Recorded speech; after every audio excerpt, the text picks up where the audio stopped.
Boa tarde. Nós vamos dar prosseguimento à nossa disciplina e o próximo tópico que a gente vai estudar é a flexão.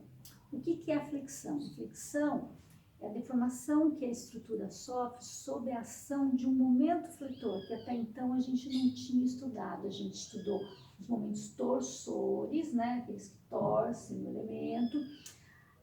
Estudamos as cargas axiais, que tracionam ou comprimem o elemento, mas pela primeira vez a gente vai trabalhar com a ação de um momento que flete a estrutura, que vai fazer isso aqui com as nossas estruturas, tá bom? E se vocês perceberem, aqui eu tinha uma barra cujo comprimento inicial era L. Se eu aplicar um conjugado de momentos de mesma intensidade nas duas extremidades, nesse caso aqui anti-horário, ali horário, essa barra se deforma dessa maneira de acordo com o que está representado aqui em rosa.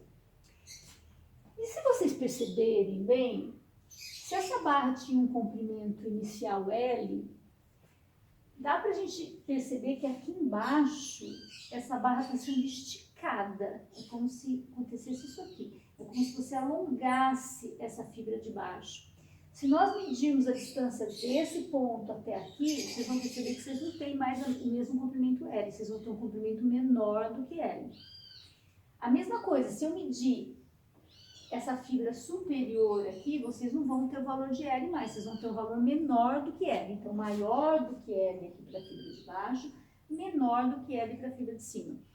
Então, eu tenho uma barra que, submetida a efeito de um esforço solicitante, que agora não é mais força normal, mas é um momento fletor, essa barra se comportou diferente daquela submetida à carga axial. Vocês estão lembrados? Na carga axial, se vocês tracionavam, a barra inteira alongava. Se vocês comprimiam, a barra inteira diminuía de comprimento. Agora não. Agora eu tenho uma única solicitação que causa simultaneamente tração e compressão no mesmo elemento. Por isso que a flexão acaba sendo um pouco mais complicadinha da gente calcular do que a tensão devido à carga axial. Mas é a mesma tensão normal, porque ela continua causando tração e compressão.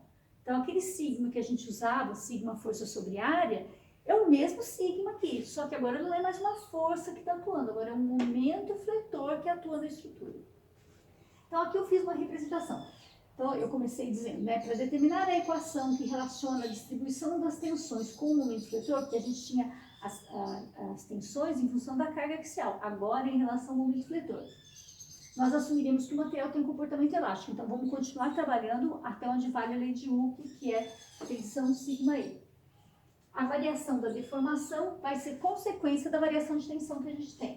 Então eu fiz aqui uma análise do que está acontecendo com essa nossa barrinha. Então se a gente olhar aqui, essa era a configuração inicial da barra. Depois de deformado, o trecho de cima encurtou, então eu tenho um valor máximo de deformação aqui em cima. E o trecho de baixo, a fibra de baixo, alongou, então aumentou de comprimento. Aqui, esse eixo passa pelo zero, então ele saiu de um alongamento, esse alongamento foi diminuindo, aí a barra começou a encurtar e teve um máximo encurtamento aqui na fibra superior. E se vocês perceberem, isso aqui passou pelo zero. Quando ele passa pelo zero, significa que você não tem nem alongamento e nem encurtamento. Ou seja, a barra aqui nesse ponto, a essa altura, ela vai ter o mesmo comprimento inicial que a barra tinha. Esse eixo aqui é chamado de linha neutra, porque são as linhas onde não se desenvolvem as tensões, tá? Então tá aqui, eu representei por LN, linha neutra.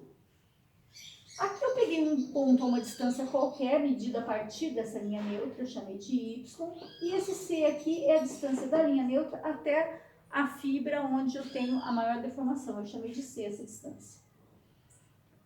E aqui do lado eu fiz uma representação das tensões que ocorrem em função dessas deformações que a gente percebe. Então eu tenho, a partir da linha neutra, tudo encurtou, então eu tenho uma tensão de compressão entrando na barra, compressão. Da linha neutra para baixo, tudo está alongando, então eu vou ter tensões de tração saindo da barra. E se vocês perceberem, essas tensões não são constantes, como as tensões eram quando a barra era submetida a uma força de tração, onde eu tinha a tensão de tração ao longo de todo o comprimento igualzinha. Aqui não, por quê? Porque ela sai de zero. Se aqui assim, não houve deformação, Se aqui a deformação era zero, significa que a tensão é zero também. E aí a tensão vai crescendo gradativamente até chegar num ponto máximo, que é lá na fibra superior ou na fibra inferior. Então aqui eu estou fazendo uma análise de um ponto qualquer, um ponto Y, e aí a tensão nesse ponto que dista de Y a partir da linha neutra, ele vai ser uma relação entre o valor máximo que eu tinha de distância, que era o C, pela distância desse meu ponto arbitrário aí, tá? Então, é uma parcela, a nossa tensão vai ser uma parcela da tensão máxima. Essa equação representa a distribuição das tensões normais ao longo da área da seção transversal. Então, agora, o que eu vou fazer aqui? Vou fazer uma análise de uma força resultante dos esforços que estão atuando na barra, atuando num elemento de área dA. Então, lembrando que tensão é força sobre área, força é o quê? Tensão vezes a área. Então, como a gente tem um elemento de área dA, eu vou ter uma parcela de força dF atuando nesse elemento. Eu tenho uma força atuando na estrutura, desculpa, eu tenho uma força dF, tá?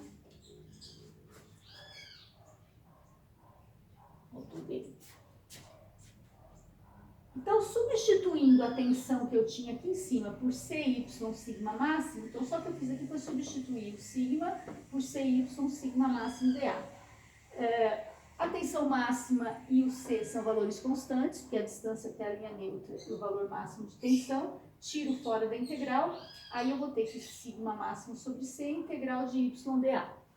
Bom, então, dando continuidade, nós podemos determinar as tensões atuantes fazendo equivalência entre o momento interno e o momento produzido pela distribuição das tensões em relação ao eixo neutro. Então, lembra do desenho que eu fiz para vocês daquela força dF atuando num elemento de área dA? Ficou faltando, eu já apaguei aqui, não tem como mostrar para vocês de novo, mas ficou faltando naquele desenhinho a distância daquela força, daquele elemento de área dA até a linha neutra. Aquela distância é o Y. Então, como é que a gente determina esse momento em relação ao eixo neutro? É só pegar o valor da força e multiplicar pela distância onde ela atua, força vezes distância. Então, esse momento vai ser aquela força dF atuando numa distância Y. Aí eu vou substituir. O que é o meu DF? O meu DF é a tensão vezes dA. Tensão, força sobre área, força é tensão vezes área, tá? Aí, no lugar da tensão, eu vou substituir o que eu já tinha feito no final da primeira parte da aula. Então, o que é a nossa tensão? É o YC sigma máximo, dA. Aí, eu tirei para fora da integral, o que é o sigma máximo e o C, e aí eu tenho Y ao quadrado dA. Se vocês se lembrarem, quando a gente deu o momento de inércia, essa foi a definição de momento de inércia. A integral da distância ao quadrado, a integral de área da distância ao quadrado. Então, essa parcela é o momento de inércia.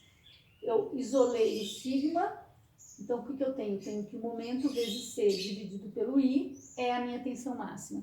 Você pode calcular a tensão em qualquer ponto que você queira, é só você colocar esse valor aqui, que vai ser uma distância até o ponto onde você deseja calcular a tensão. Como eu estou calculando a tensão máxima, essa aqui vai ser a distância máxima, que é a distância que vai do CG, ou da linha neutra, né?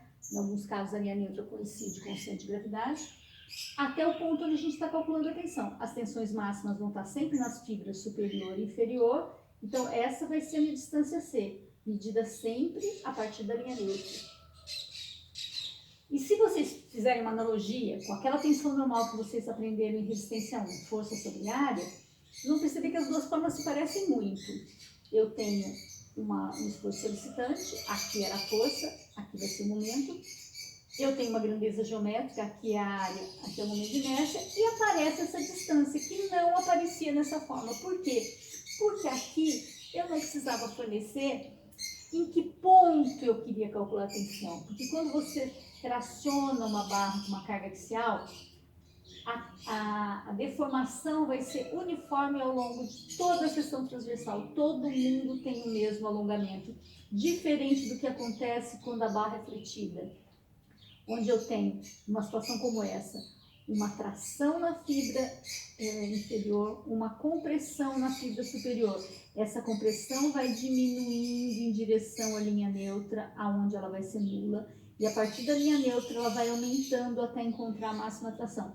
Então, se eu não fornecer para vocês aonde calcular a tensão, é impossível causar tensão na flexão. Por quê? Porque ela não é constante, ela não é uniforme ao longo de todo o trecho. Então a gente precisa determinar em que cota você quer calcular a tensão. Aqui não, aqui era indiferente porque você tinha a mesma distância em qualquer ponto ao longo da altura da seção transversal, tá? E agora vamos analisar a grandeza geométrica. Aqui é a área, aqui é a inércia. Muito bem. Se eu traciono uma barra, essa barra se rompe a hora que você aplicar uma força maior do que a capacidade resistente do material do qual ela é feita. E não importa se eu pego a barra assim ou se eu pego a barra assim, ela vai sempre se romper com a mesma carga. Então, o que importa é a quantidade de material que vocês têm. Quanto mais material vocês tiverem, mais difícil vai ser romper essa barra.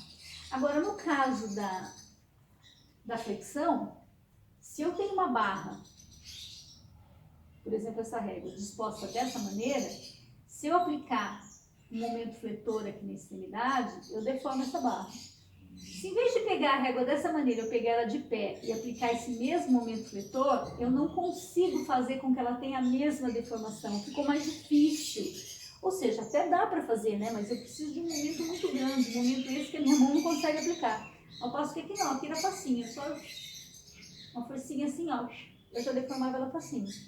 Desse jeito eu não consigo. Por quê? Eu tô com menos força? Não, eu tô aplicando o mesmo momento, eu tô simulando o mesmo momento com a minha mão. Por que eu não deformo? De certo, porque não é só a quantidade de material que interessa, porque a gente está com a mesma barra, assim ou assim, eu estou com a mesma barra, tem a mesma quantidade de material. Então não é só a área que vai interessar aqui. E sim, a disposição dessa área ao longo do centro de gravidade da minha peça. Então aqui eu coloquei a régua de pé e aqui eu coloquei a régua deitada. Se vocês perceberem, o centro de gravidade para as duas seções passa exatamente aqui. Aqui eu tenho uma situação onde as áreas estão muito próximas do eixo do centro de gravidade. Perdão, as áreas muito próximas do centro de gravidade são áreas pequenas, né? As áreas se distribuem mais distantes do centro de gravidade. Aqui não, aqui está todo mundo muito próximo do centro de gravidade. Quando eu tenho áreas muito próximas do centro de gravidade, eu tenho uma inércia pequena. Se eu tenho inércia pequena, a tensão é grande. A tensão sendo grande, eu vou ter grandes deformações. Por isso é que eu deformo tão facilmente a minha barra. Nessa situação, aqui eu tenho inércia grande. Se eu tenho inércia grande, eu tenho tensões pequenas. Aí eu vou ter pequenas deformações. Por isso que eu não consigo deformar essa barra tão facilmente. Então, para nós, no caso da flexão, é muito importante determinar como é que essa área se distribui ao longo do eixo. Mas vocês percebam que existe uma analogia muito grande entre as duas fórmulas, tá? Elas se equiparam em muitas situações. E o que é importante que vocês entendam que é a mesma tensão normal, tá? Aquela que vocês já haviam calculado a resistência 1, só que somente com um tipo de solicitação diferente agora.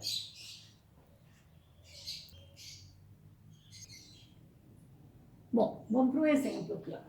Uma barra de aço com seção retangular de 20 mm por 60 mm está submetida à ação de dois conjugados conforme representado abaixo. Determine M, que provoca o escoamento do material. Vou tomar ele aqui. Opa, material. Tensão de escoamento 250 MPa. Bom, então a gente tem a barra, conjugado de momentos, seção da barra retangular de 20 por 60. Vamos à aplicação direta da fórmula que a gente já reduziu. Tensão normal é M, Y sobre I. Como eu quero o momento, eu isolei o momento aqui e substitui os valores que eu tenho. Tensão de escoamento, 250, 10 a sexta, então estou trabalhando com Newton aqui, tá? Momento de inércia, calculei. Momento de inércia seção retangular, simples, vocês sabem fazer base vezes a altura ao cubo dividido por 12. Transformei tudo para metro, achei que a inércia é 3,6 vezes 10 a menos 7. Então tá aqui, 3,6 vezes 10 a menos 7. O Y, por que eu usei o Y 30 milímetros? A altura é 60, o centro de gravidade passa aqui, né? Na metade dessa altura, a flexão se dá em relação a esse eixo de centro de gravidade, em relação ao eixo X. Se eu quero saber, se eu quero achar o momento que leva o material ao escoamento, eu tenho que pensar no maior momento que vai causar a maior tensão. Vocês sabem que a maior tensão ocorre sempre nas fibras superior ou inferior. Então, meu Y máximo vai ser a distância medida a partir da linha neutra, que aqui nesse caso coincide com o centro de gravidade, até a face superior ou até a face inferior, a distância é a mesma, 30 milímetros. Se vocês não colocarem 30 milímetros, vocês vão determinar a tensão em um ponto qualquer. Mas se você, por exemplo, impor que a tensão nesse ponto aqui, se você considerar essa distância daqui até aqui, e calcular a tensão nesse ponto, e impõe que a tensão nesse ponto é os 250, ela vai ser maior lá em cima, então esse material vai romper. Ele não vai chegar, ele vai ultrapassar a tensão de escoamento. Eu não quero ultrapassar, eu quero provocar a tensão de escoamento. Então, se a máxima tensão que eu quero provocar é a tensão de escoamento, eu tenho que pensar que essa máxima tensão vai ocorrer no ponto mais distante, que no caso é com Y igual a 30 milímetros. Tá aqui. Como eu disse para vocês, aqui eu transformei 250 vezes 10 a sexta, né, megapascal eu pus 10 a sexta, então eu estou fazendo Newton por metro quadrado. Esse momento vai sair em Newton, isso dá 3.000, a resposta 3 kN, se quiser transformar para kN. Se tivesse colocado aqui 250 vezes 10 a terceira, o momento já sairia em kN.